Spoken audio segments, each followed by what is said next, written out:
ഏവർക്കും നമസ്കാരം. എൻ്റെ പേര് ബുലൈന സഹീർ. ഞാൻ പഠിക്കുന്നത് GLPS ചന്ദ്രഗിരി സ്കൂളിൽ 4ാം ക്ലാസ്സിലാണ്. ഞാൻ ഇന്ന് നിങ്ങളോട് പറയാൻ പോകുന്നത് വായനാശീലത്തിനെ കുറിച്ചാണ്. ബുദ്ധിയുടെയും മനസ്സിൻ്റെയും വളർച്ചയ്ക്കൊപ്പമേ ജീവിതത്തിൽ ഉയർച്ചയും വിജയവും ഉണ്ടാവും.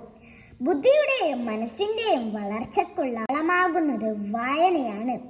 ഇത് തിരിച്ചറിഞ്ഞ മലയാളിയെ അക്ഷരത്തിന്റെ വെളിച്ചത്തിലേക്കും വായനയുടെ അത്ഭുത ലോകത്തിലേക്കും കൈപ്പിടിച്ചുയർത്തിയ മഹാനാണ് PN പണിക്കർ.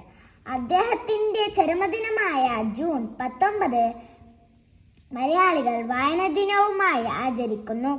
പുസ്തകങ്ങൾ വായിക്കുന്നത് പോലെ തൻ്റെ ചുറ്റുപാടുകളും വായിക്കാം. പ്രകൃതിയെ വായിക്കാം, നല്ല മനുഷ്യരെ വായിക്കാം.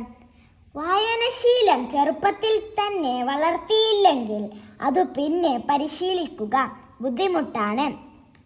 പാഠപുസ്തകങ്ങൾ ഒഴിച്ച് മറ്റു പുസ്തകങ്ങൾ വായിക്കാൻ ദിവസേന 1 മണിക്കൂറെങ്കിലും മാറ്റിവെക്കണം.